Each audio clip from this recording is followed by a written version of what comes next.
We recorded change, we analyzed economic trends, but we also found time to include color, music, and movement in our programs.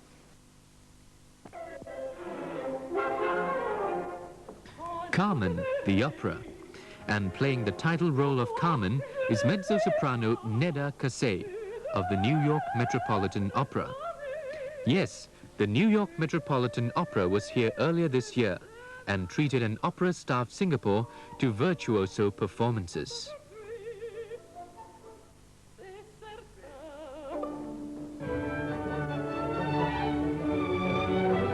There were 11 stars in the troupe, and they brought along their own makeup artist.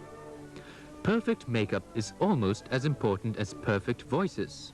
After all, whether one is going to become Aida or the Pharaoh's daughter Amneris, one needs to look the part.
A different stage and different performers, but an equally rapt audience. This is choreographer Choo San's Birds of Paradise.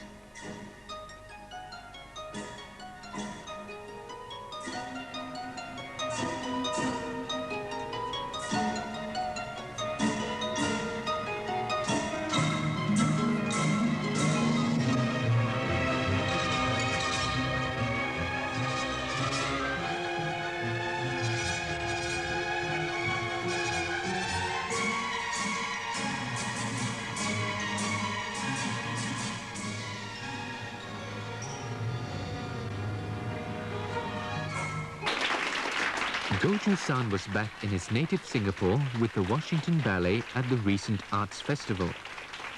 He'd left Singapore with unfulfilled ambitions and returned an international celebrity to rapturous applause.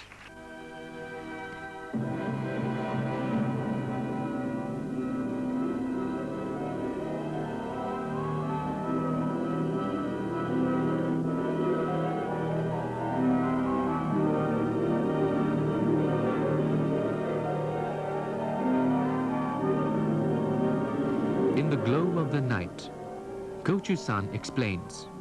It's about night and inevitable daybreak that has to come, as we must accept death when it comes. There is no escape, and there is a very strong sense of loneliness in the late night.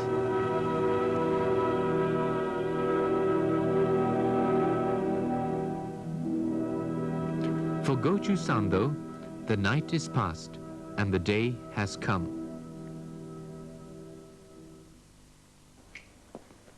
We paid tribute to the arts, but more important still, we celebrated life itself with some of the traditions of our festivals. We started with the Lunar New Year, with its many customs carried on for centuries.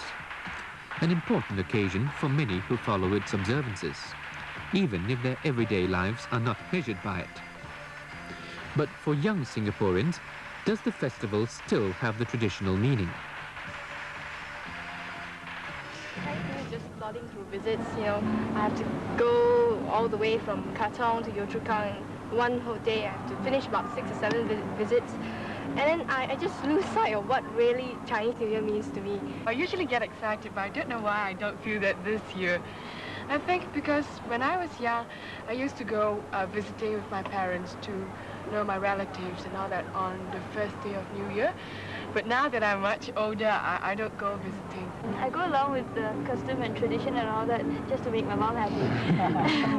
And basically, I think it's quite a waste of time. Even meeting my relatives, I mean, it's frankly of no use because I meet them so rarely during the year that when I meet them, it's mainly fatigue communication. There's nothing to say besides what you dread, like things like, oh, you've grown, haven't you, and all that. Something just another holiday. Changes were also evident at Hari Raya. The fitra, or traditional almsgiving, has been computerized. Rather than seeking out the needy to give alms to, now with information from the registry of births, deaths and marriages, a computer sends out forms telling Muslims where and how much fitra to pay. As traditions live on in a changing world, the preservation of the old was perhaps more evident beyond our borders. In Thailand, we brought you a report on a nation celebrating the 200th anniversary of the ruling Chakri dynasty and the founding of its capital city, Bangkok.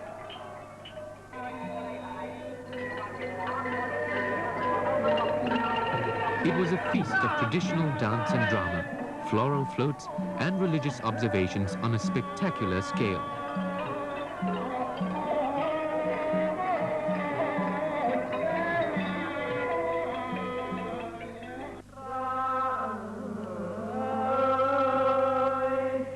And royal pageantry unchanging in its dignity and splendor.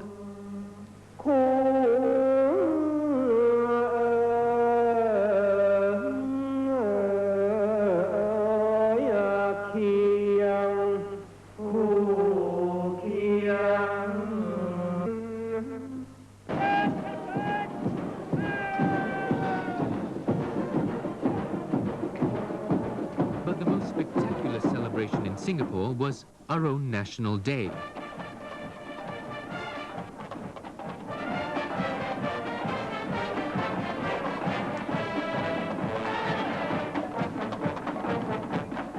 "20,000 Singaporeans went on parade, 80,000 worked behind the scenes, and the rest of us watched the event."